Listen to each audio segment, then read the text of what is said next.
Hello, this is Carl Mwangi. Hi, this is Carl Mwangi, the professor of Kagumo High School. On my right is Machu Kanyingi, aspiring professor. Hi. Hi, this is Carl Mwangi, the professor of Kagumo High School. On my right is Machu Kanyingi, aspiring professor, Form 2.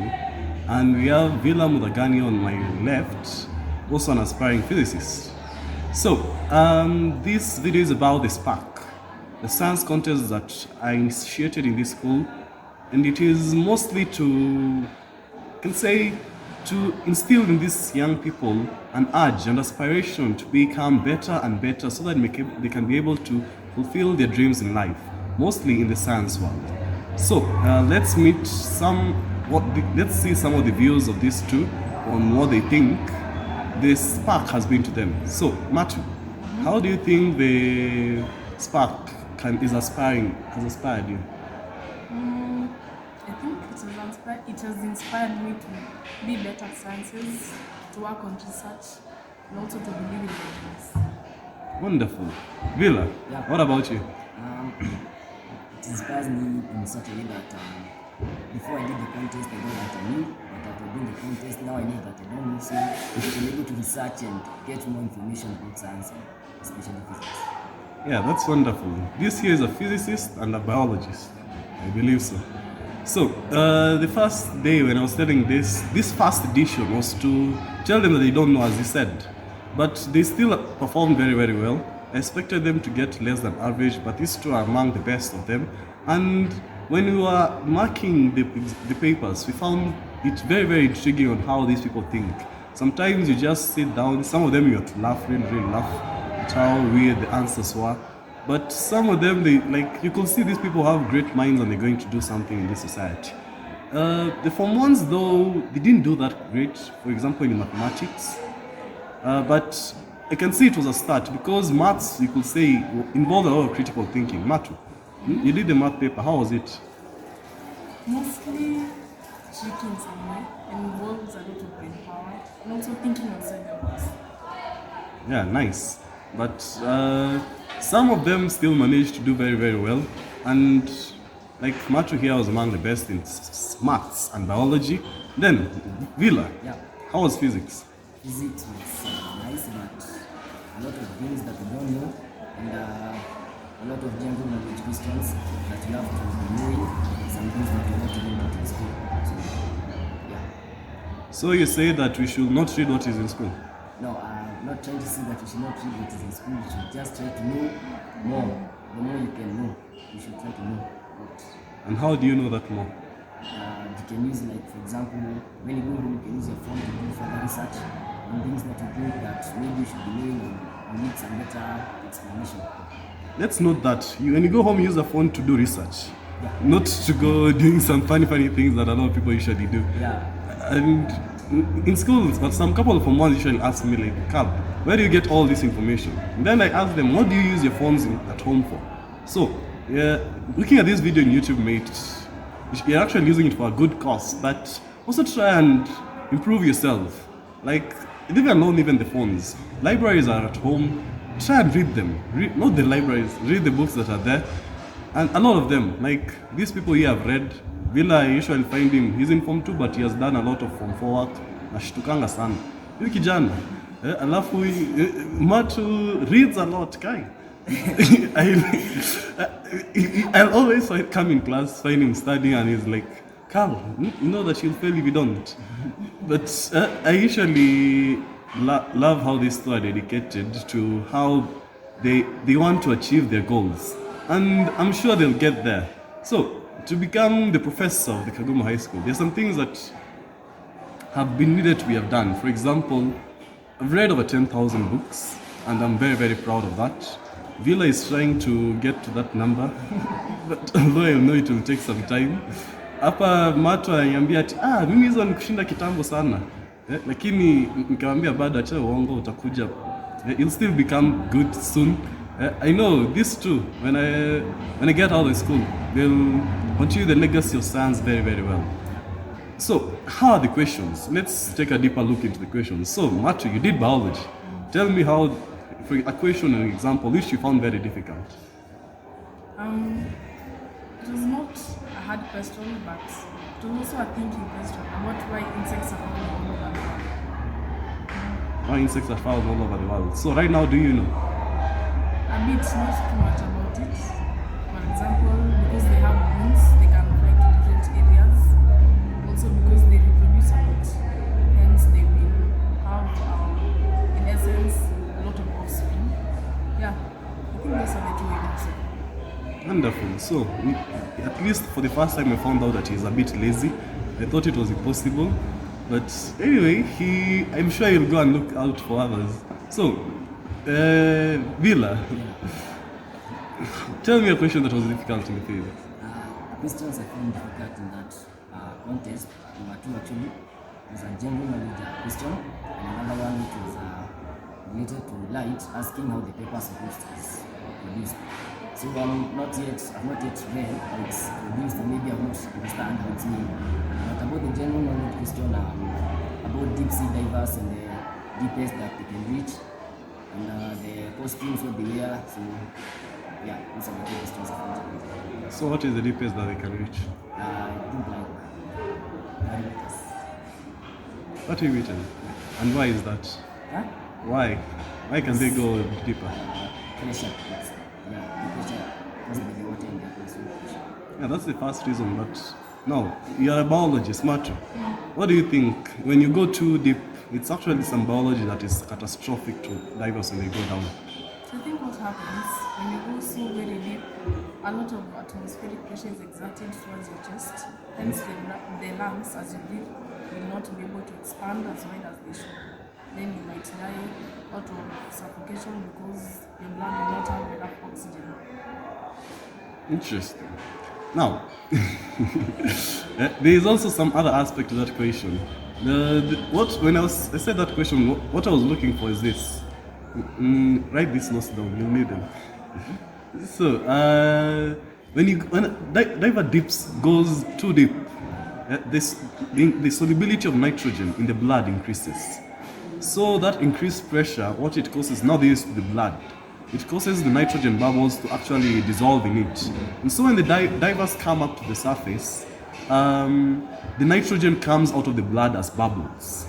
So the bubbles will be inside your bloodstream because the reduced pressure has made the solubility of nitrogen to reduce. So when that happens, it will lead to your death, instantaneous death most likely. And so to prevent that, you usually put in an oxygen, like a pressure chamber, so that you can be able to, how can I say, to bring back your pressure to normal, because as both of them have said, that your pressure will become very, very great. So, what else? In math, you said that you required a lot of critical thinking. What about calculators? What's your opinion about that? Personally, what I think calculators are not bad, but at the same time, they are not good, as you say, that we should focus on mental math to build our brain capacities. Bill, what about you? What I think about calculators, I think they are more of bad than good because they make you lazy. You find yourself calculating 2 times 2 is not calculated, 2 plus 2. So what I'd advise anybody who's watching this video, you should try to use more of your brain when working with calculations and sums. Yeah, that's very true. Most of our parents didn't know calculators existed in high school until they got to university. But right now you'll be shocked to find a Form 1. I really, really wonder, what are they doing with calculators? Form 1s. Anyway, you'd find a Form 1 there in the examination room, busy jotting those digits in, and you wonder, our teachers tell us how the exams were. You had to enter exam room, unatoa sweater kwanza, unaweka kando. Like, it was real math, not right now. But to get better at math, I even look up to the Greeks. The Greeks could do wonderful things with their brains. They decide to train their brains in aspects that if they decide to do something, for example, if I ask you to just do this simple calculation, 45 times 36, wherever you're from, just try it without a calculator, see how long it will take you to do. If it is less than 1 minute, in your head, you're very, very good at math. But most of us who have been trained in bringing up of the calculators, this generation right now, you'd find that some very, very difficult. But to the Greeks, somebody will do a 5-digit number squared. If you put that in your calculator, you won't get the right answer because it will be rounded off. But this Greek man, aristocrats, Aristotle, they could just within a few seconds, after 30 seconds, they already gotten a square of a 5-digit number. Let's take, for example, 98,765, for example. So, calculators, this a no goes on. I've been trying to tell this to, they are still a bit, they love them a bit, but at least they are renegating on the amount they use. And baby steps, and very, very soon they'll become better. So, other than that, there's general knowledge. What do you think general knowledge is, Matt? I think it's accumulated knowledge on different sciences. That's what I call it. Only the sciences. Not really, just things that are not taught, that you've done your research and that you apply. What about you, Vila? General knowledge, I think it's things that probably you don't expect somebody to teach you. They are things that you should be knowing, and you try to be, not to be ignorant. You should be knowing a lot of stuff. Yeah. Wonderful. So let me ask you, each one of you, one general knowledge concept that you think you know and most people don't know. Let's start with Vila. One general knowledge concept.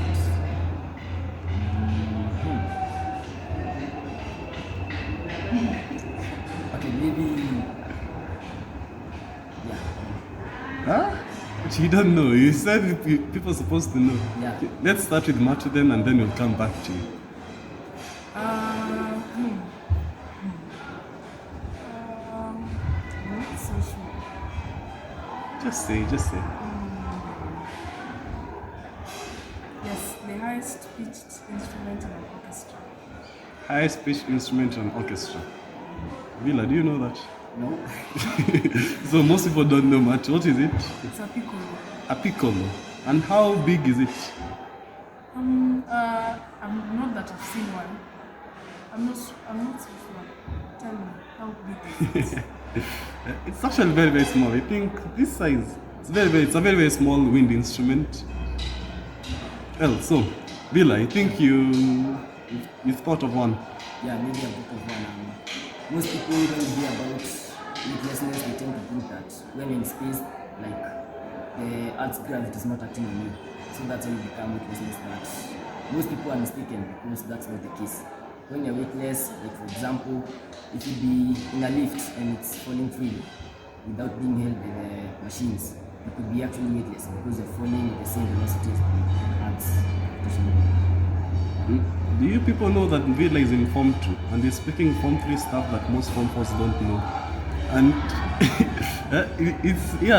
that's actually very, very true, and it's a very, very interesting concept. Acceleration frames, and it's something very, very intriguing. For the physics lovers, go and check out about weightlessness and stop being the ignorant guy, and you become knowledgeable as these two guys are. So, I'd like to ask Matu to comment a bit on just general knowledge for some few seconds, then Vila. So, Matu, I want you to comment about science on the whole, on the general. Personally, I think science is fascinating. It is intriguing and basically wonderful because the knowledge you attain is what you get from your research, from your reading, and also what you read kind of tends to be directly associated with one another. For example, in biology, if you read one concept, it can have so many applications, or one course leading to the next. So I think that is science for me, research mostly. Wonderful. Vila? Yeah. What I think about science is, science makes life on Earth to be sensible. So when you know a lot about science, for example, like biology, when you can be able to tell how a plant or a tree is able to take up water from the roots, you're actually very, very in a safe place because life is sensible to you. You're not like somebody who doesn't know what's happening And actually, the more you read science, the more you know about science, like Matthew has said, most concepts they relate with each other. So you can find that you can also be able to formulate your own stuff and maybe even invent your own things. Wonderful. Those are very, very true, intriguing views about science. What's your view about science? Please comment below. So, I have a question. yes, What's your view of science? my view about science. Okay, science is what I see around me. Like right now, I'm recording this video. That's science to me. There's Matu here who is speaking. That's science to me. I'm very black and they're very light. That is science. And every single thing to me is science. Down from earthworms there, or those insects that usually badgers, to the most intriguing and complicated neurochemistry about love and romance and all that stuff, where all that thing originates from. It's really, really intrigues me. My favorite topic in biology is usually reproduction, and many people usually find that weird, but I love, you should know about yourself. I tell them, they have listened to me a lot. You should know about yourself. In physics, it's just how things work. Like the mechanics of everything is very, very intriguing.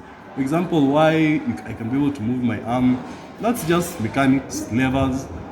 How I'm talking, movement of my jaw on a lever, the mandibles just moving up and down, biology. When you walk, your femur, your tarsals, they're just moving around. When you write, your metacarpals, those are just bones that are there. Your spinal cord, which is called the vertebrae.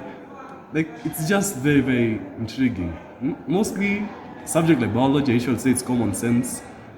You should love biology, you cannot fail biology. It's the best thing ever. I think it's a gift that God gave to us. Maybe. Yeah. Also, question. Yes. So how's the papers ghost? Pepper's ghost. As I said, some of these people are a little bit lazy. So, if you think I should tell them what Pepper's ghost, just comment below is, so that they can tell them what Pepper's ghost is. And if you don't know, please go and find out what Pepper's ghost is. When we were marking the paper, it was very, very intriguing. Somebody said it was Pepper's girlfriend who died in his room. Another said it's the hottest pepper. Like it's a ghost that hunts Pepper. Like they are just very, very weird answers. But it's associated with movies. Mostly, if you used to go to those old cinema halls, that's where Pepper's ghost will be found. And if you ever saw one, don't worry, it's just a little bit of physics. So when you go online, just search out. And if you want me to tell Villa here what Pepper's ghost is, please do comment and tell me your views upon that. So this video was about the first edition of the Spak contest and just a little bit of the intriguing things about science. And this contest we intend to be launching more and more of them to nurture Kagumo students for other competitions that are out there. For example, the Interswitch Spak. This year I was the finalist in the Interswitch Spak, one among the best 54 students in the country. And we went for it because it was just a science and mathematics examination. And most likely these two here, Villa and Matu, please check them out on Interswitch when they get Form 3. Next year, by the way, yeah, I am sure they will be there. So it is to nurture them so that they can be able to get to the heights and the capabilities of their knowledge. Most of them I usually think they're smarter than me, just that they usually doubt that. But it's just, if they just stop being a little bit lazy, come on, Villa. They will really be professors of the school. So the Spark will continue next term. We did our foundation stage this examination, and we picked the top 20. Every single student was picked one subject. We picked the top 20 to perform in the to go into the advanced round. The advanced round will be one paper which will be 100 marks, incorporating mathematics, physics, biology, and chemistry, and should be 1 hour 15 minutes, and it will be advanced. If these people can tell you how the foundation round was, so they can gauge from there how the advanced round was, and we'll have prizes. And after that, we want to catapult this competition to take place in all the big schools that are in the country, and see what the mettle of students that's made there. For example, Lions, Kenya High, and the best students will We'll have the bragging rights of being best science students in, you can say, in the most big schools, and we'll see where this heads. So this is just the first of many. Keep in touch with us as we go out for more and try and make this student spark. Spark actually means speed, precision, accuracy, and knowledge. All those 4 aspects are tested in our examinations. So, Matt, do you have any final words? Not really, but usually love sciences and love biology. That was shocking. We did not have words, but he still said that. Villa, Yeah, maybe I can tell them, Einstein once said, logic can take you from A to B, imagination can take you to B. wonderful. So thank you for keeping in touch with us. And by the way, if you think these two are worthy of becoming the next professors of Kagumo High School, please do comment, because we really need to leave. I need to leave a legacy upon them. Thank you. Bye.